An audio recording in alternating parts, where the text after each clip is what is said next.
Man, I knew about the leaks in the room and rumors, but actually seeing all three Spider-Men on the screen together felt so unreal. It was a dream come true. I consciously couldn't control myself in the theater room. I was fanboying so damn much. Oh, after the movie was over, my head was spinning. Man, again, most of us figured all three of them were gonna be in the movie, but it was so damn surreal to actually get to see it with our very own eyes. I, even to this, like I'm still in awe in the fact that they made this actually real. This wasn't some fan made edit you see on YouTube. The shit was real. I was freaking the fuck out. What made it more special was that the crowd in the theater were also cheering. It was such a good reaction. It felt good to be a part of the crowd. Being a part of the crowd made it so damn memorable. That's why I had to go see it in theaters. Especially the part where Andrew saved MJ and that one dude and one dude in the crowd screamed, "Hell yeah, redeem yourself." In reference to not being able to save Gwen in Amazing Spider-Man 2. Are you okay? Yeah, I'm okay. Are you okay? I lost Gwen by she was my MJ. I couldn't save her. I'm never gonna be able to forgive myself for that.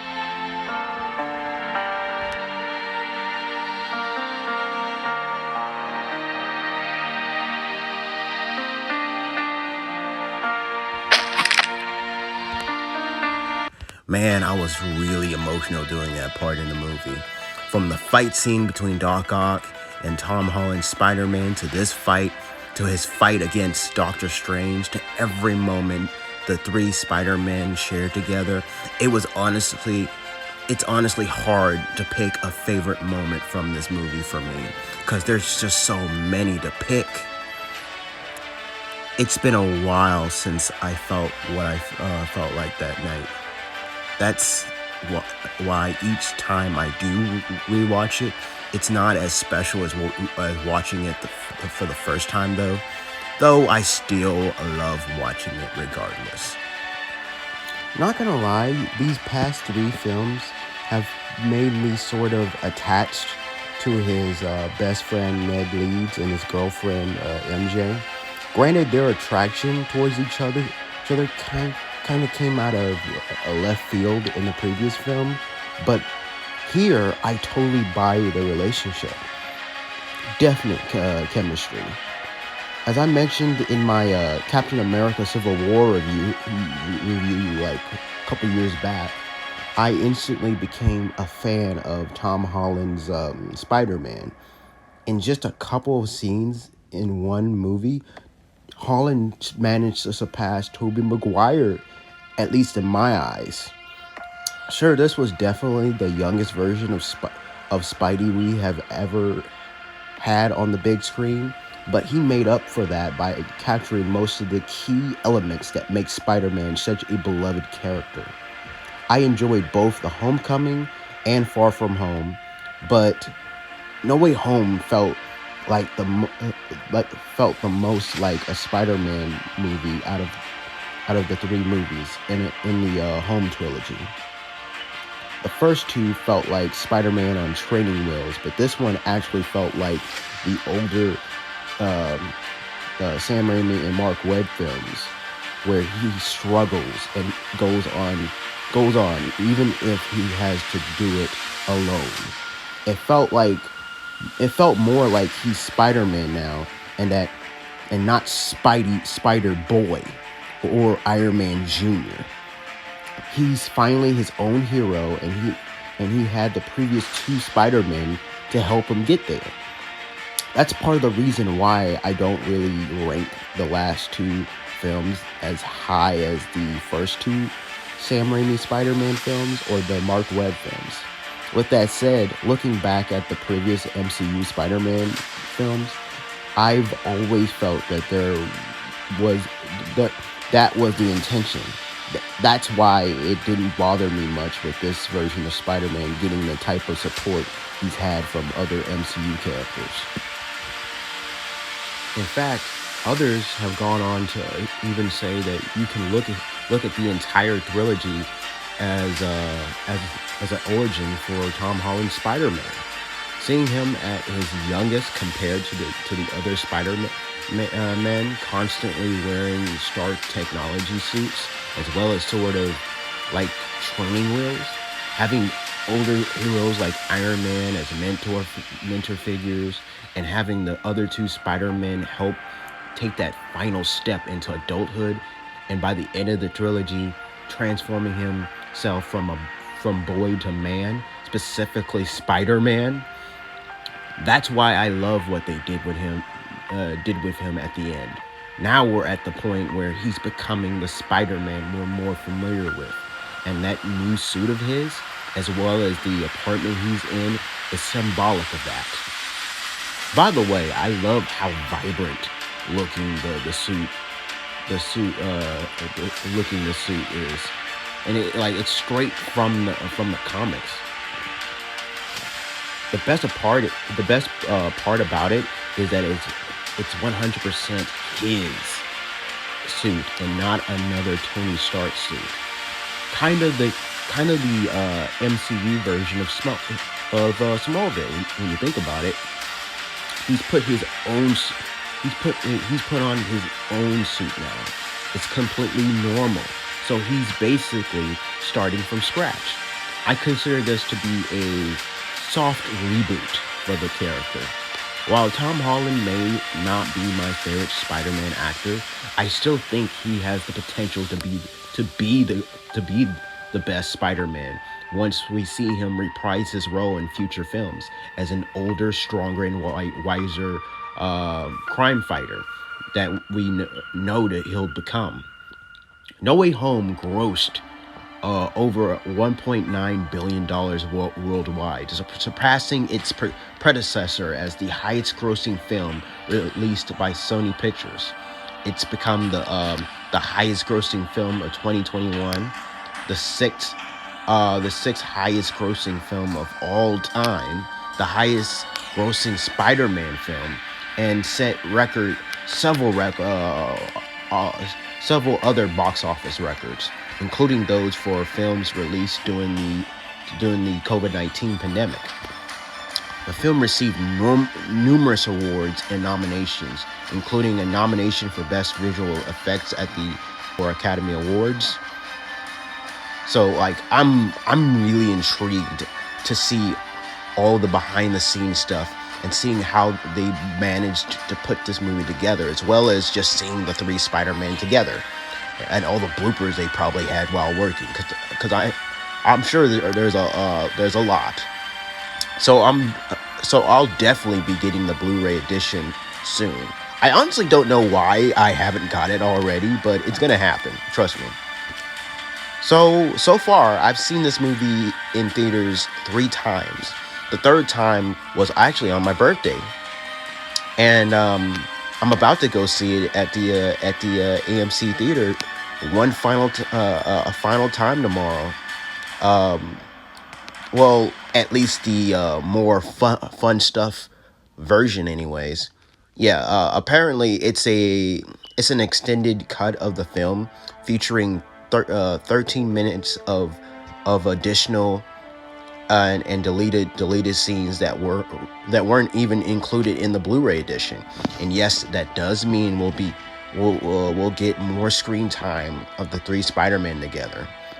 One deleted scene that I really hope will be included in this will be is the fight between Tobey Maguire's Spider-Man and William Dafoe's Green Goblin, because it felt odd that we didn't get a real interaction between the two. aside from Defoe stabbing Maguire in the back. I mean, technically, that was his Green Goblin after all, not Holland's. Thanks to a credible source, I do know that the scene did indeed get filmed. So I'm crossing my fingers they chose to include it in this extended cut. I'm just excited to go see this in theaters again. I'm sure it'll be a lot of fun. I may even do like a separate review just discussing it. What's the biz, everybody? I just came from watching the extended edition. It was all right. It was actually pretty good. It was fun. Like I said, it was fun being able to go back and actually see it, on the big screen and the IMAX. It wasn't an IMAX, but it was in in a really good room, in a really good sound system and everything. It was good being able to go back and relive the moment. Granted, it'll never be as great as the first night I went to go see it, but it was pretty. I don't regret coming up here. It was cool.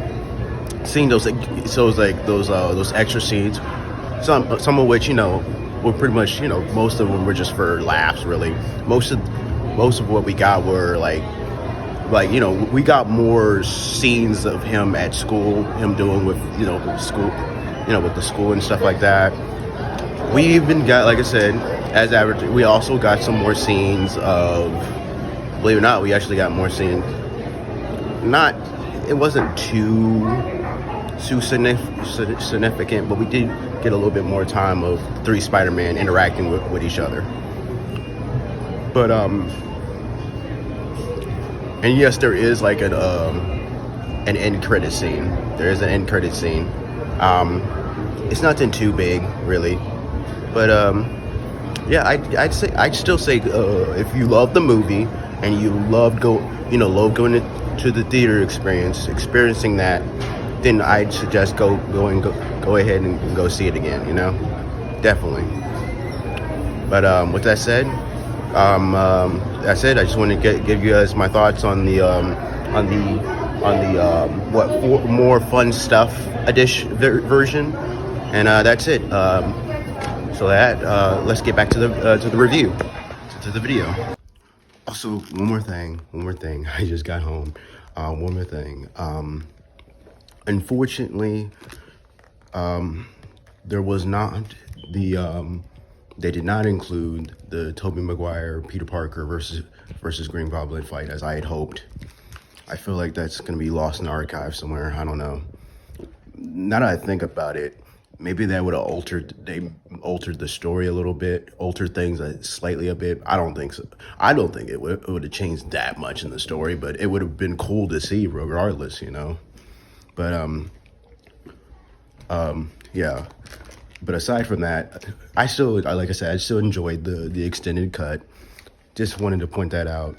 All right, just again, going back to the video. You can go back to the video for real this time. Right. Anyways, even though I can't say this is my favorite comic book movie of all time yet, I still need more time to decide that at the moment. However, what I have concluded is that this, however, is my favorite movie experience and my favorite Spider-Man movie of all time.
So I hope you guys enjoyed this review.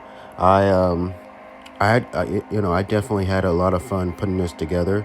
I've been like I said, been meaning to do for the longest time now, but I'm glad I finally got it done.